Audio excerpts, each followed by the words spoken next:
Thank you all for participating in the opening exercises and journaling, and hopefully you had some good reflection so you can start really strong in your day. Okay, so today I wanted to talk to everybody about working with buyers because we know right now with the buyer situation, it's different.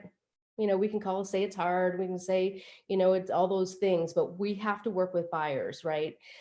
So what I want to do is I want to give you a couple of ideas and some skills that you can use to help you with when you're working with buyers. Normally, I would talk about things like what standards do you have for your buyers? You still need to have standards, right? You still need to know which kind of buyers you'll work with, putting them under buyer contract. Those standards apply, and there may even be some new standards. So that's something that needs to be in place. But I'm going to talk more about how to get these buyers bought versus who they are. But remember, you should have standards, review those, and decide should you be changing those, adding to them, and making sure that you have standards. Also, I know in this market, a lot of talk is happening about how to get offers accepted. And yes, that's important. I'm not going to cover that today. I'm going to cover how to, because I know it's been covered before, but I am going to cover how to go get some listings, go get that buyer the property so that you don't have the competition, and you'll get more listings out of it. So what I want, that's where I want to start is, so right now, obviously inventory is low. It's low across the country. I coach agents from, East Coast, West Coast, North, South, everywhere. So everywhere in the country, the market is the same. Low inventory, multiple offers, getting more than we're asking, crazy contingencies being lifted. It's just what it is right now. So one of the first things that I would suggest is when you start with your buyers, you need to let them know what the market is. You need to let them know that this is a different market and this is what they're going to go up against. Now, we all know that when we work with buyers, a lot of times they have to have it their way. And every once in a while, or most of the time, they will want you to make offers that won't get accepted. And sometimes that has to happen in order for them to understand what it takes in this market. But it is your job from the very beginning, without it being drama, without it being negative, just this is what needs to happen for us to get you a home right now. Go through what it's going to take. These contingencies are being lifted. These things are happening. We should have you in underwriting before we start making offers. Different things that you need. Be really upfront so that when you're making offers, whether it's because you go get it or you're getting buying something off the MLS, that is something that I want to make sure that every buyer you work with understands what challenges there are and how you, as the best agent in the market, is going to get through those challenges. Okay, so that's very important.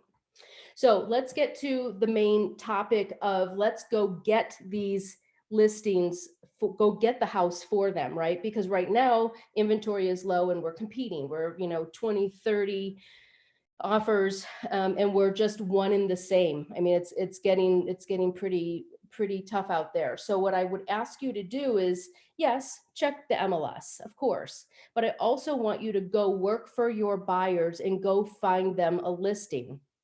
So in the chat box, me, I always like participation. So if anybody here has already done that, just put a raise of your hand or something like that to let us know that you are already going out into the market looking for homes for your buyers.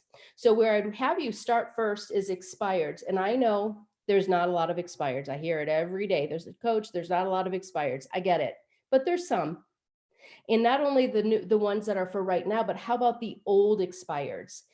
When we did prospecting school a month ago, I had people calling a year ago, 2 years ago, 3 years ago. And at first people were reluctant because they were like, well, gosh, they're probably already sold. Or if they're not back on the market, they don't want to sell. Not true.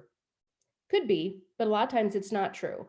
So I'd like you to go back and look 1, 2, 3, however many years back for expireds, and start calling those expireds, and we're going to go over a buyer script in a minute. But first of all, I want you to make sure that you have the ability to go back and get the old expireds, whether you're going to door knock them, whether you're going to call them. So you start with expireds, new and old. I want you to look for canceleds, new and old. Then, and of course, it has to be in the area that your buyer is looking for. So if you know you have a buyer looking in, A county, B city, and they want this kind of a house, go to that neighborhood and find those expireds and canceleds. Call those expireds and canceleds. We're going to go over the script in a minute. And then you also want to add just geo. So just what are the areas, and you want to start canvassing that area. What are the areas that you know your person wants to buy in? You should also be calling your SOI. This is a great SOI call where you can let them know that you have a buyer looking in a certain market. Who do they know in that market? Who do they know in those neighborhoods? Okay. So once you determine where you're going to call, who you're going to call, and how you're going to get the numbers or go out and door knock, then we have a script in the ESS script book. In fact, I think we need to update what's being given here on our daily. So I'll make sure that everybody gets a new version, because we now have on page 18 a script called I Have a Buyer script. Okay, so on this buyer script, I'm going to read part of it and I'm going to explain how you can go into these calls. So basically there's two options, and these options can be different a little bit. With, like George always says, we want you to think, and there might be some opportunities for you to change how these sound. But just as a basic run, this is what they are. So we say, hi, this is Judy from Century 21 Everest. How are you today? I'm calling because I have a buyer looking to buy in your neighborhood, but as you may know, there's a shortage of homes in the market today. Okay, most homeowners know that, but not everybody does, because not everybody's in the market. Or you could use the next option. I'm calling because I just sold your neighbor's home over at 123 Main Street, and we had 20 offers. We had 20 other buyers that still want to move in our area. Who do you know that's moving? Now, one of the things that I want to give as a caveat is I want to make sure that when you're calling for a buyer, you really have a buyer. I never want to see that you're calling saying that you have a buyer and you don't. That is not what we're about. Now, if you don't have a buyer, you can still use this in a different way. You can say, I'm calling because the first one, I'm calling, right? Because we know there's a low inventory in the market and we know there are still buyers out there looking. You're not saying you have one, but you can still use this script. Okay, so very important that you're looking to the fact of you either have the buyer and you're looking for a property for them, or you know there's buyers out there, because there are buyers out there that are just trying and trying. They may not be yours, and you may not want to have on your books, especially if you're a new agent. Don't worry about that. Change the script enough so you can say, I'm calling because, as you probably know, or you may know, the inventory is very low right now. And we know that there are buyers out there in the market that are making offers, and there's just not enough houses for everybody to get into. So who do you know that's looking to sell right now that we can get a buyer into? All right. So go ahead and use that. Now, in the script book, we have a little bit of a conversation after that basic script. And because what we know is when you're making these calls, sometimes sellers are reluctant to believe us. They're reluctant to listen to us. Has anybody had that experience? Okay, so if anybody wants to write in the chat, because I can't help myself, I have to get you guys involved, is why are people reluctant sometimes when we say we have a buyer? What's happening in their mindset? Can someone type for me? Okay. Anybody? Nobody's had this experience? Okay, well, the reason why that a lot of times you'll have, it's too good to be true, they don't believe us. And sometimes they don't believe us, or it's too good to be true because there are agents, unfortunately, out there that are lying and saying they have a buyer and then they don't. I heard someone at one point was bringing a friend pretending that they were a buyer. Gosh, you guys, we do not have to be that agent. Okay, so what I want to do is I want to prepare you that if that happens, that you have a very good, strong response to their reluctance. So right here we have, if they are reluctant because another agent said so, you can say, gosh, I'm really sorry that happened to you. And I've heard that before. So what I do before I bring my buyer is I would like to meet with you. I can bring you their name and loan approval. We'll talk about that in a minute. And we can talk about if my buyers are the right fit for your house. We'll talk about the agreement that we'll have so that we can work together. Fair enough? Okay, now obviously, if you're going to give out the name and give out a pre-qual letter, those types of things to a seller, you need to have permission for that, the Privacy Act, right? But if your buyer is wanting to buy, they're going to be completely fine. We give pre-approvals to our other agents. Why wouldn't we give a pre-approval to someone who's not on the market? So that way they know it's a name. Now I talked to our great manager, broker, Rick Bentley, I think a week or two ago. In my market, when I was doing this, I would do an agreement called a one-party listing. And Rick, can you tell us what's the name of the FSBO? It's a FSBO agreement. Could you tell me again? FSBO agreement and a limited. Can you unmute? Oh, sorry. Oh, maybe he can't unmute himself. He's going to type it. I want to make sure you guys know what forms. And if you're not in the Utah Board of Realtors, find out what that form is called. It's an agreement that you could list the home, of course. But if they don't want to list it, you want to have an agreement so that when you go over there with your buyer, if your buyer wants to buy and the seller wants to sell, you want to make sure you have an agreement on how you're getting paid. Because I've seen it happen where they'll say, sure, great, your buyer wants to buy, I want to sell, we'll pay you 1%. Or we didn't know we had to pay you, we didn't have any agreement. So make sure in your market, you know which to use. So it's either a for sale by owner agreement, and I think it's also called a limited something agreement. Sorry, that's the non-listening part. So Rick and I will have to work on that with me this week. Okay, so it's just very important. Have that agreement so that, and you should meet with that seller before you bring your buyer, sit down with them, bring a CMA, and let them know that you are working obviously on behalf of the buyer, right? But you want to get them into an agreement so that you know moving forward that there's nothing to worry about once they both are in agreement to sell. All right. Any questions about that? Okay, so you've made the calls, you found a seller who says, yes, if your buyer's right for my home, I'll sell. Now you're going to make sure you have the agreement. You're going to take your buyer over there. Now let's talk about what do you think is going to happen when you go there to get the agreement? Do you think you're going to get any pushback about your commission? It's going to happen, right? So we're asking 6-7%. I have a gal in my schedule that gets 8% commission on almost all of her listings. Okay, so it's possible. So when you go to a seller's home and you have the buyer and you've got your FSBO agreement or whatever the agreement is called, and you've got down there that you're selling, through Century 21 Everest, your buyers are Mr. and Mrs. Smith, and they're willing to pay Century 21 Everest 6%. When they push back, I want to help you on how to protect your commission. Okay, so one of the ways I look at it is you have your commission is 6%.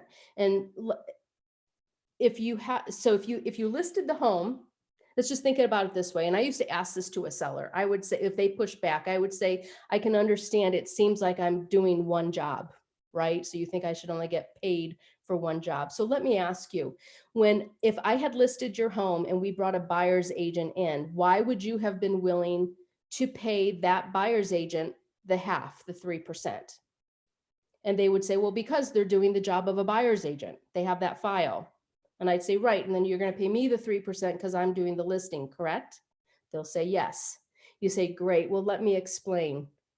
Now that we've got this agreement, I'm actually, as you can see, and bring 2 files. Even if you do everything electronic, guys, bring 2 files. Say, now I have a file for you. This is your seller file, the listing file. And then this is my buyer file. So just know that I will be working on your behalf, right? I'm going to be talking to title companies, escrow companies. I'm going to be working with the appraiser. I'm going to be doing everything on the sell side, and I'm also going to be working for the buyer. So as you can see, I'm doing 2 jobs, which you are willing to pay for. So I appreciate that you'll be willing to pay the 6% to have me do both jobs. Okay. Now there can be an extended conversation about that, but that's the gist of it.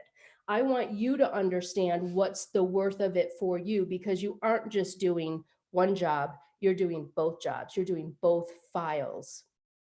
So if any of you need help on explaining that, of course, Rick and Ruby do role play in the morning, and I'm sure they cover that there.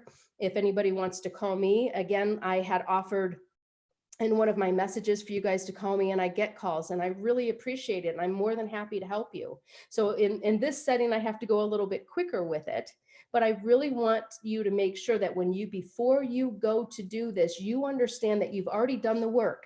You've gone out and you've prospected. You have a seller. It's just a buyer. You've done the opposite, and you went and prospected and found the buyer. So if they said, well, you don't have to do anything, say, well, gosh, in this market, I've actually done more than I have to on my listings to help to get you your buyer. And now I'm going to have 2 files, and you can go back into that scenario. All right. So with these buyers that you're going out to look for houses for, you have to know your worth. Otherwise, you're going to get talked into the fact that you shouldn't get paid for both sides, and you should. Okay, now if you have somebody that's going to do all their paperwork and you're not going to have to worry about the seller, maybe they have some agent in the background and you don't have to worry about that part, well, then you would get your 3%. That doesn't happen very often in these scenarios. In these scenarios, you're going in and you're going to end up doing both sides, and you feel it's worth it, and you take less. Don't do that, guys. Know your worth. So if you need help with that, please let me know. Okay. So again, when we're calling for buyers, you have to have that confidence. And these are like I even hate to say it this way, but these are the easiest. These are the most fun calls because there's less pressure. You're calling saying, I have somebody, who do you know? And then how about yourself? When do you plan on moving? So it makes it just a different atmosphere when you go into it, especially if you're talking about the market. And I find it quite interesting as I'm listening to agents make their calls. I'm finding that, and I don't know if you guys are finding this in your own prospecting, but if you open up with the fact about how the market is, sellers are a lot more open. They're a lot more open to the fact of what's going on in the market. They're curious, and a lot of them are jumping in.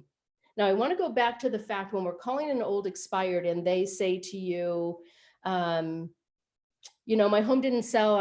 We've been here for another 2 years, and we're just fine to stay. Because they could be at this point. It's been 2 years, and they've got to know the market is better, and they've decided to stay. So I want your mindset to be that there's still a reason why they might want to move. So what might be the reason they might want to move? Got to get them back into their motivation. Ask those questions. Gosh, well, that's fine. And sure, it sounds like you've decided to stay. You haven't sold in 2 years. Repeat and approve.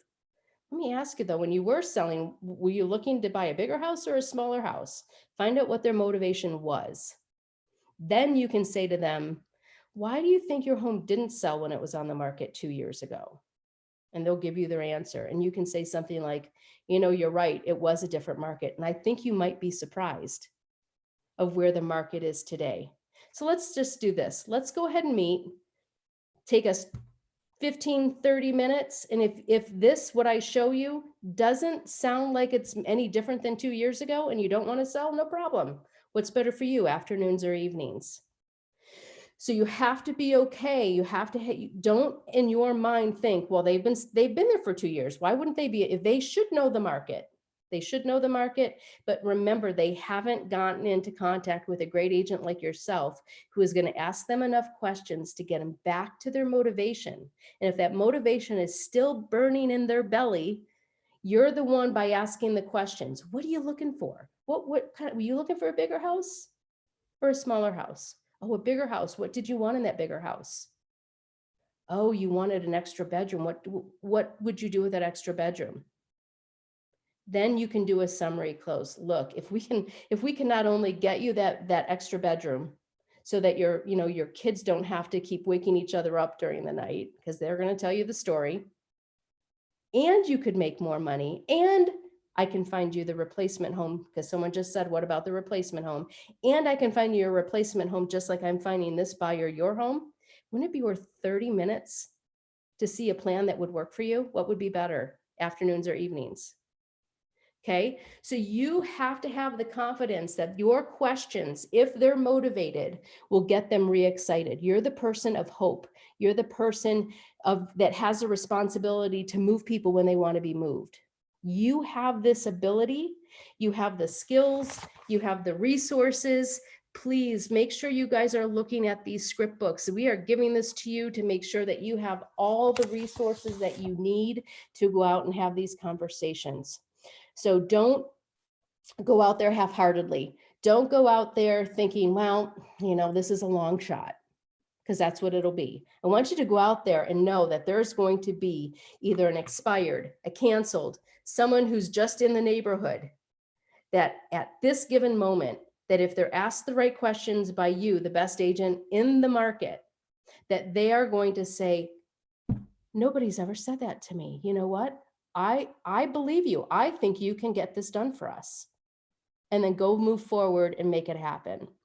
All right, you guys, any questions about getting your buyers bought in this market, going out and finding it for them, in addition, of course, to having to show them the MLS listings? Any questions? Okay, then this is going to be a quick one today. I am already ready to do our closing affirmations. I hope this is helpful to everyone.